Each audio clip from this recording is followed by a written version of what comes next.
Mina olen Kati Kõrva, reumatoloogiakeskuse õendusjuht ja täna siis räägime põhipunktidest, mis oleks olulised teada siis, kui liigesevalu meid piinama juhtub. Põhilised liigesevalu põhjused on siis kõige rohkem artroosi puhul väljendunud, kõige sagedasemad ja üldiselt on liigesevalu väga sage kaebus, mida vanem elanikkond, seda rohkem liigesevalu esineb ja esinebki tõesti just rohkem eakamatel inimestel.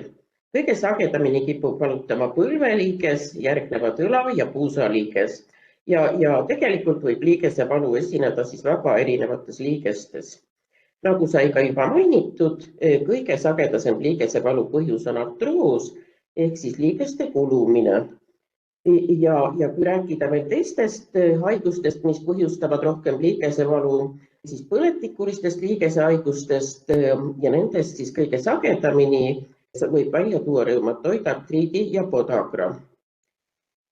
Paar sõna siis ka sellest artroosist, et mis ta siis on. Artroos ehk osteoartroos ehk siis liigeste kulumine on aeglase kuluga liigese haigus. Haigestumine sageneb vanemas eas, teinekord kannatavad ka suhteliselt keskealised ja nooremad inimesed, aga sel juhul on olnud mingisugused riskitegurid mängus.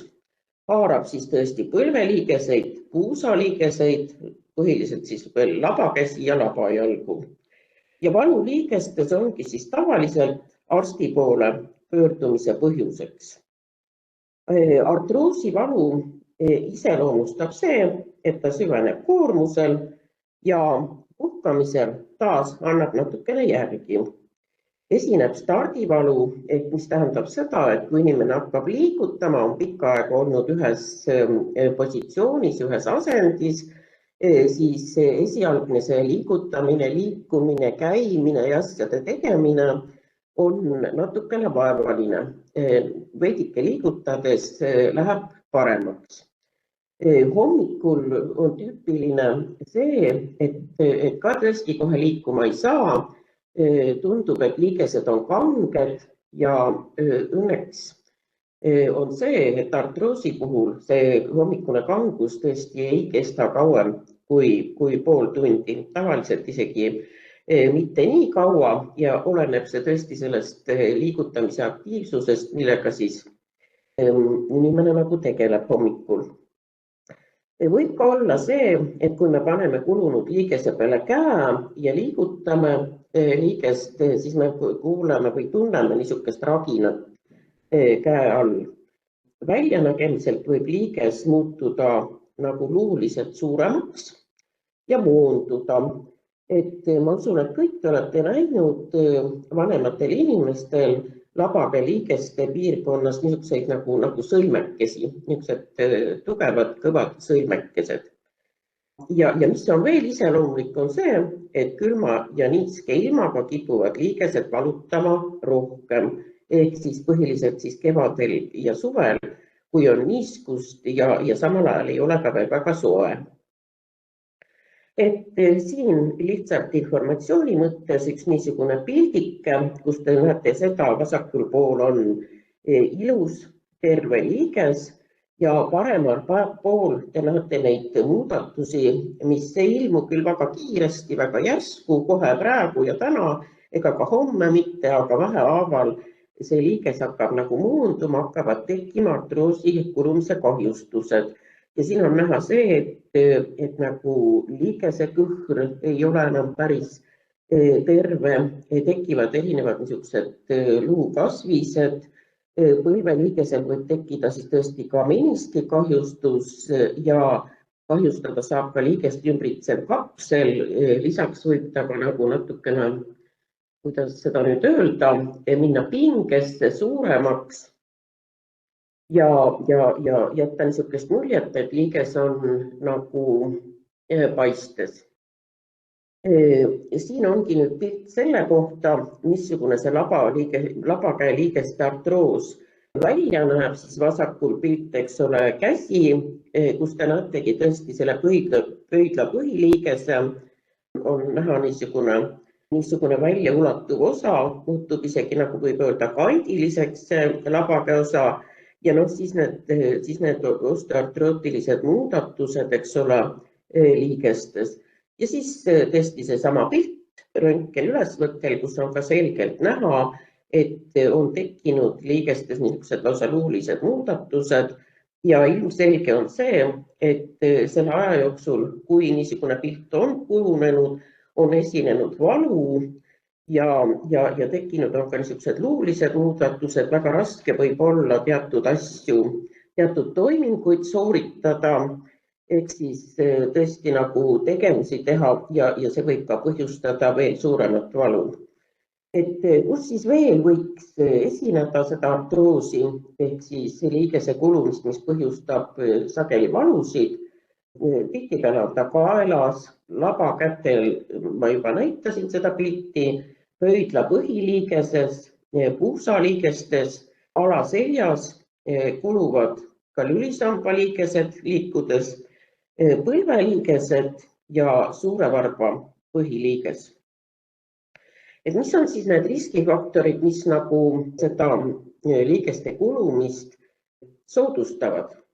Kindlasti ebaõige koormus, näiteks liigeste ülekoormus tööl, sportimisel, stereotüüpsed liigutused, kui me mõtleme näiteks mingisuguse spordialalgi, tennist mängides liigub ju pidevalt küünarnukk, eks ole, mida veel võiks näiteks tuua. Tööl teinekord on inimestel vajadus teha päeva jooksul palju kordi ühte ja sama liigutust ja selge on see, et mida rohkem miski asi liigub, seda rohkem ta kipub ka kuluma. Kuidas siis nagu on seotud artroosi tekkimisega liigeste traumad, et päris kindel on see, et kui trauma tekib, siis võib jääda liigesesse mingisugune niisugune väike ebastabiilsus, mis hiljem tõesti põhjustab selle liigese kas üleliikuvust või kiiremini kulumist. Erinevad ortopeedilised haigused on riskifaktoriks, näiteks puusaliigeste dysplaasia ja erinevad muud deformatsioonid, ka lamppöitsus, skolioos, küfoos ja hüperlordoos. Et eraldi tahaks öelda, et lamppöitsuse puhul ei saa me rääkida ainult mitte labajala liigeste kulumisest, vaid kui te mõtlete, et kogu meie keha toetab jalatallale, kui jalatald on ära tasakaalust, siis on tasakaalust ära ka põlved, puusad, lülisammas ja tegelikult terve luustik. Pärilikkuse osa on olemas osteoartroosi puhul, tihtipeale kui on vanavanematel palju artroosi, siis kipub ka järeltulevatel põlvedel seda rohkem esinema. Kindlasti on päris niisugune suur tegija ülekaal, mida suuremat raskust meie liigesed peavad kandma, no seda rohkem nad ja kergemini nad kuluvad. Ja siis tekibki nagu see põhjus, milleks vanematel inimestel neid ka rohkem on, liigesevalusid ja liigese kulumist, ehk siis suguhormoonide nihked menopausi eas ja kõrgemas vanuses. Ja tõesti liigeste üliliikuvus ehk hüpermobiilsus, mille puhul liigese liikumisulatus on suurem, kui ta peaks, ehk siis liigest ümbritsevad koed ja liigese sidemed ei hoia väga hästi seda liigest oma selles niisuguses normaalses liikumisulatuses ja tekib suurem kulumine. Nii, et mida siis teha, et asja paremaks teha ja räägiks siis kõigepealt, et mis oleks selle artroosi, mis seda põhiliselt liigesevalu tekitab, ravi eesmärgid. Kindlasti nende riskitegurite kõrvaldamine, see on siis see, et me ei koorma liigeseid üle, et me teeme asju õieti, et me planeerime oma töid, et me ei külmeta käsi, jalgu, eriti jutt oli sellest kevadest ja suvest, kus on nagu eriti ohtlik niiskus ja on niisugune jahe koos ja kus tihtipeale inimestele tundub, et on päris soe, on tore, päike tuleb välja, hea on jalgrattaga sõita, aga samas, kui me nüüd mõtleme näiteks kätelegi, mis on jalgratta längstangi küljes, eks ole, siis see tuul käib läbi ja päris suur oht on niisuguseks artroosi ägenemiseks ja artroosi puhul põletiku tekkimiseks, põletikulise reaktsiooni tekkimiseks. Siis ravi eesmärgiks muidugi on ka liigesekõhne degeneratsiooni pidurdamine, liigese funktsiooni säilitamine või parandamine, et me saaks asju valuvabalt teha ja hästi. Sellega siis seoselt ka töövõime kaotuse ja invaliidistumise vältimine ja kui kõik see kokku annab haigusest sõltuva elukvaliteedi parandamine. Aga kindlasti üks olulisemaid asju artroosi valus on siis tõesti kontroll valu üle, et me ei peaks päevast päeva kannatama valu kas ühes või mitmes liigeses. Et millest siis koosneb artroosiravi? Kindlasti siin on tegijateks lokaalsed ja süsteemsed valuvaigistid. Vajalik oleks arstlik määramine ja skeem, sest tihtipeale tuleb arvestada kaasuvate haigustega ja juba tarvitatavate ravimitega, mis vanematel inimestel tihtipeale on kaasnevateks haigusteks kõrgvererõhutõbi, diabeediravimid, et tuleb ka vaadata, et need valuvaigistid sobiksid kokku juba võetavate ravimitega ja haigustega.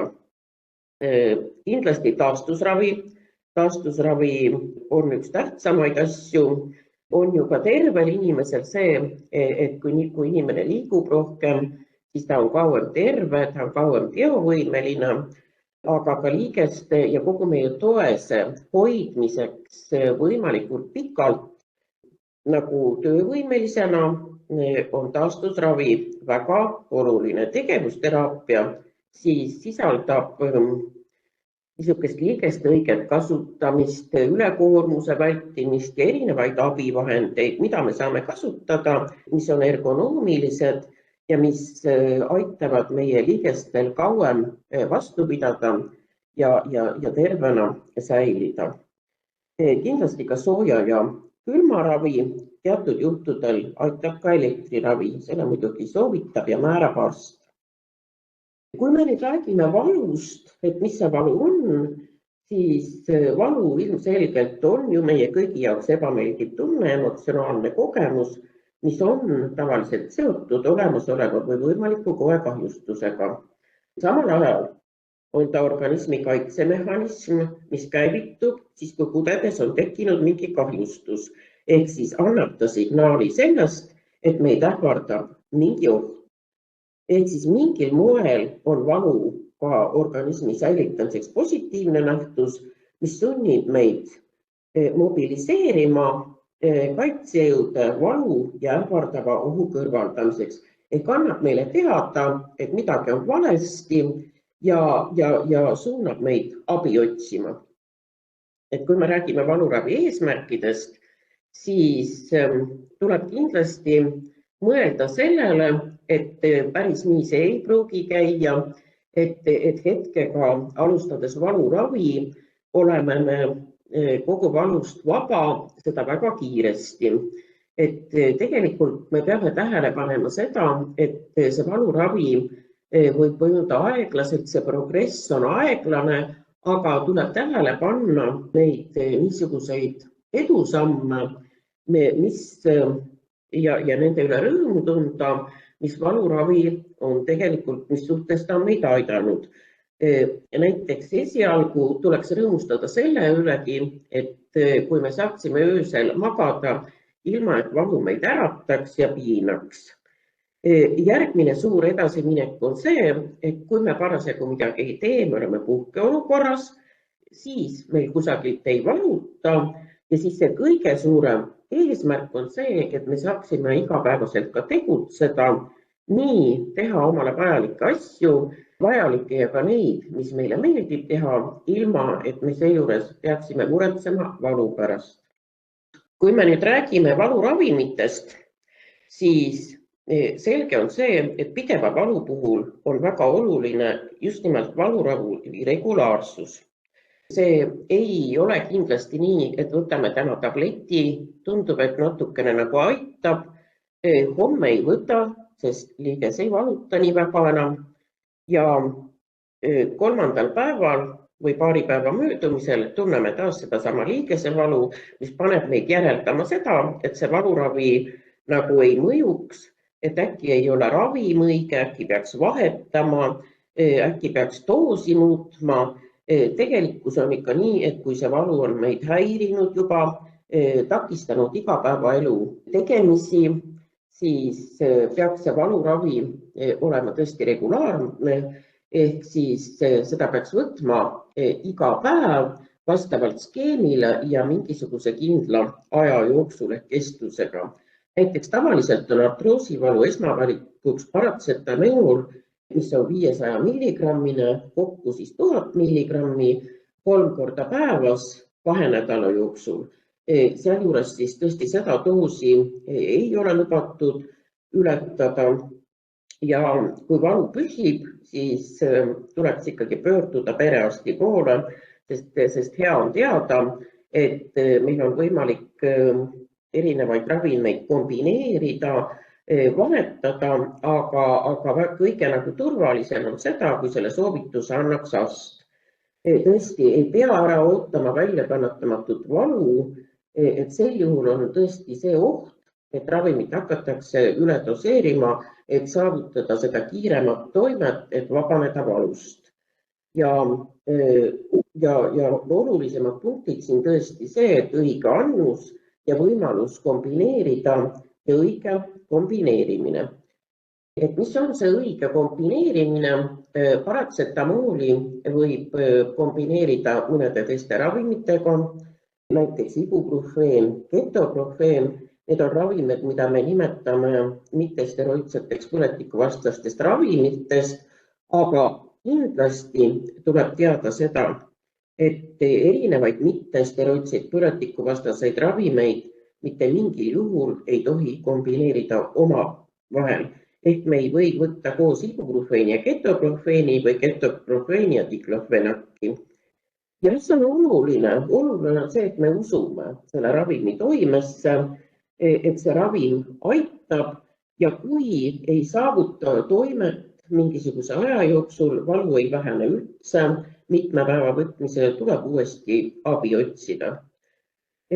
Olemas on ka nagu lokaalsed valuvaigistid, ehk siis erinevad keelid, kreemid, näiteks diklofenaki, erineva kontsentratsiooniga kreemid ja siinkohal tulebki öelda seda, et valuravile lisaks, tablettravile lisaks võib kasutada ka lokaalseid valuvaigisteid, liigeseid võib määrida nendega, aga siinkohal tahaks kindlasti panna südamele, et kui te endale olete määrinud peale mõnda valuvaigistavat kreemi, siis päris kindlasti ei tohi minna selle ka katmata nahale pandud kreemiga või valuvaigistava keeliga pikemaks ajaks päikese kätte, et võib saada nahaärrituse ja raskematel juhtudel isegi nahapõletuse.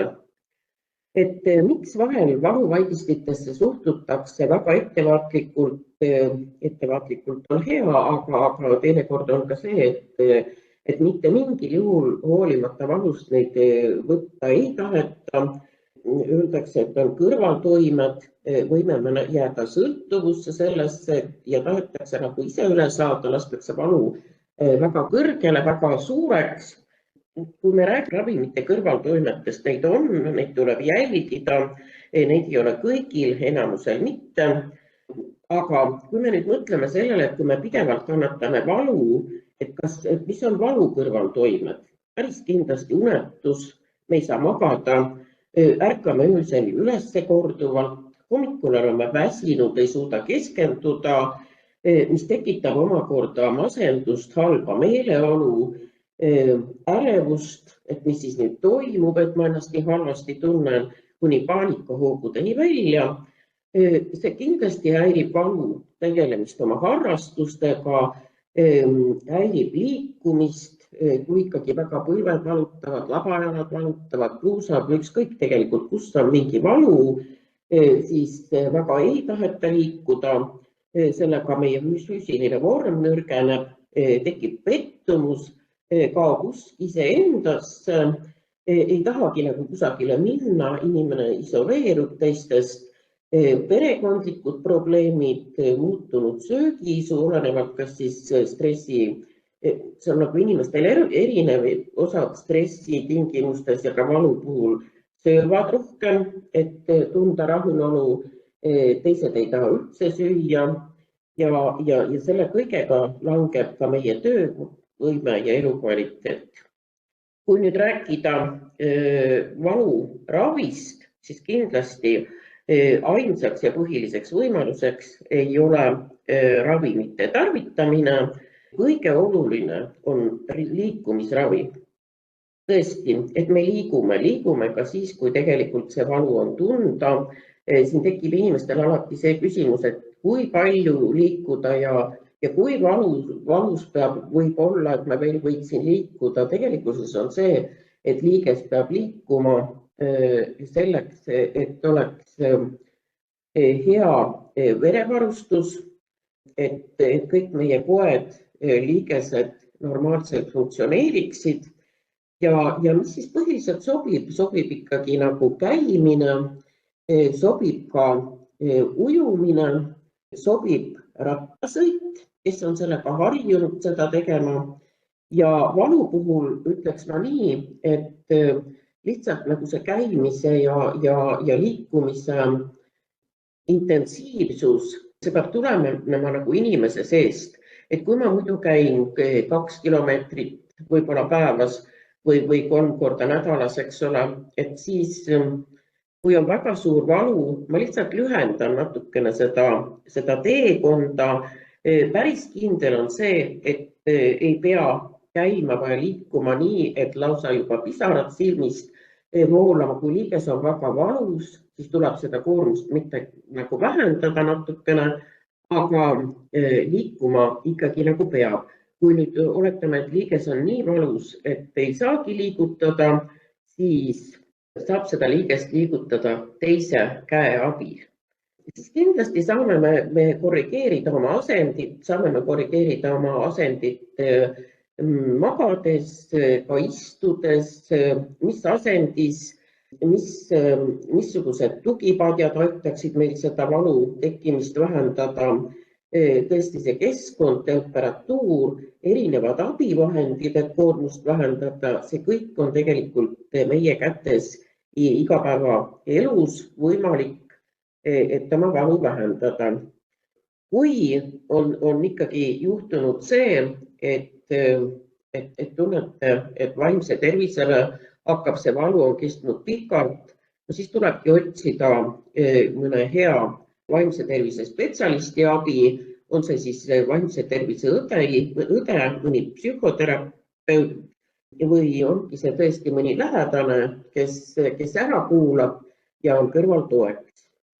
Liigeste kaitse põhiline, siis kes sellega tegeleb, on tegevusterapeut ja nagu sai juba öeldud, tema õpetab, kuidas liigeste ülekoormust vältida, missugused on õiged töövõtted, et vähem liigeseid kahjustada ja missugused abivahendid on olemas. Et tegevusterapeudile saab siis arsti saatekirjaga. Ja kõige niisugusem toimivam tegelikult asi on enese jälgimine ja hindamine, et mis just konkreetselt minul rohkem valu põhjustab ja oma elu korrigeerimine nii, et vähendada neid erinevaid tegevusi või planeerida need tegevused oma aega õieti. Mittemedikamentoosse valuravi puhul jätsin ma viimaseks selle ka väga olulise osa ehk siis külma ja sooja kasutamine. Et üldiselt võib öelda, et kulunud liiges soovib sooja, ei kannata külma, ei kannata niiskust, ehk siis tavaliselt tõesti võib rahulikult võtta artroosi puhul erinevaid taastusraviprotseduure seal mudaravi ja soojaravi, seda sel juhul, kui liigesesse ei ole tekkinud põletikku. Et kus me teame, et liigesesse on tekkinud põletik, sel juhul ilmselgelt liiges läheb palju valusamaks, ta võib minna punetavamaks, ta läheb tursesse ja kui te katsute, siis ta on soojem kui ülejäänud nahk ja piirkond selle ümber. Et sel juhul tuleb kindlasti kasutada külma. Selleks on olemas niisugused võimalused, nagu on külmaaplikatsioonid, mida hoitakse külmas, enamasti ka sügavkülmas ja neid siis asetatakse peale mitte pikaks ajaks ja mitte otse vastu nahka, aga neid asetatakse peale mõned korrad päevas umbes 20 minutiks ja kindlasti nahla kaitseks, kudede kaitseks tuleb sinna vahele panna mingisugune käterätik või niisugune lapike, mis kaitseb nahka selle väga suure külma eest. Et muidu võib juhtuda nii, et me teeme endale tegelikult kasu asemel kahju. Ja tõesti, kui on juba kulumine jõudnud nagu nii kaugele, et see liiges ei täida oma funktsiooni, valu on väga sage, väga tugev, väga pidev, et siis võib tõesti osutuda vajalikuks kirurgiline sekkumine, ehk siis kas korrigeeritakse kirurgiliselt neid tekkinud deformatsioone, puhastatakse seda liigest või siis tõesti asendatakse liiges uuega, endoproteesimine. Ja tõesti seda selles mõttes ei maksa karta, ettevõtmine ta on esialgu, aga hiljem, kui me oleme sellest ka juba taastunud endoproteesimisest, elukvaliteet paraneb ikka väga-väga suuresti. Nii, mis võiks veel valuläve tõsta, mis aitab meid nagu seda valu paremini taluda ja mil puhul valu ei teki võib-olla nii kergesti ja nii piinavalt, on see, kui me saame kõik teisi sümptomeid leevendada, kui me saame asju teha, mis meile meeldib, mis me tahame, kui me oleme hästi välja puhanud, kui meie ümber on toetavad inimesed, kes meid mõistavad, loominguline aktiivsus, te kindlasti olete tähele pannud seda, et kui te olete teinud midagi niisugust, mis teile väga huvi pakub, mis teile meeldib, et siis ei panegi nagu tähele midagi muud, aeg liigub, ei mõtle probleemidele, ei mõtle valu peale, ei ka kurbade asjade peale.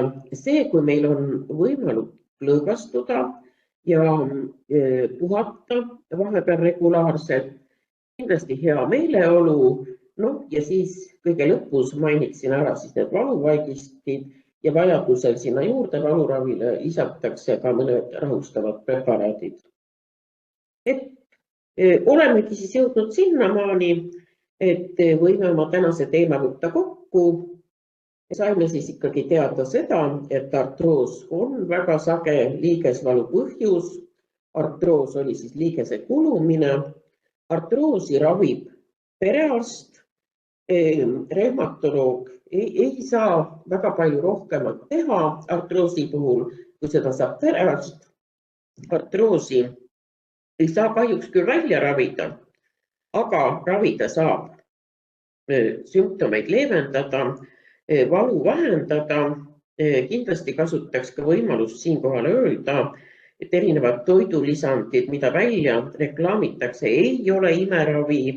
Enamasti nad ka midagi halba ei tee, aga nad kindlasti väga oluliselt ei paranda ei seda kulumise osa ega ka nagu haiguse progresseerumist. Osad inimesed on öelnud, et mõnede toidulisandite tarvitamine võtab neil valu vähemaks.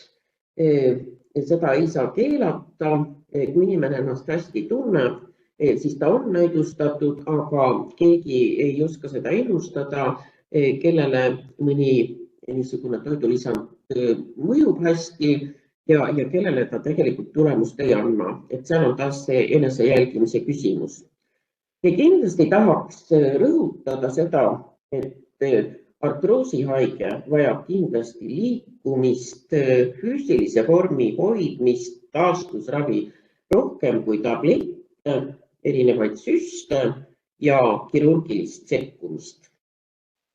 Ja hea on öelda ka seda, et kui tekib probleem ja kindlasti meil kõigil elus seda võib tekkida ja me ei tea, kus seda vastust hakata otsima, me ei tea, millega nagu alustada, siis tahaks öelda, et on olemas niisugune infoliin nagu Reuma infoliin, kus võib alati küsida, kui on küsimusi liigesevalu kohta, liigeste kohta üldse, on küsimus mingisuguse ravimi kohta, mida liigesevaluks kasutatakse või kas või niisugune küsimus, et kuhu kõigepealt pöörduda, mida teha.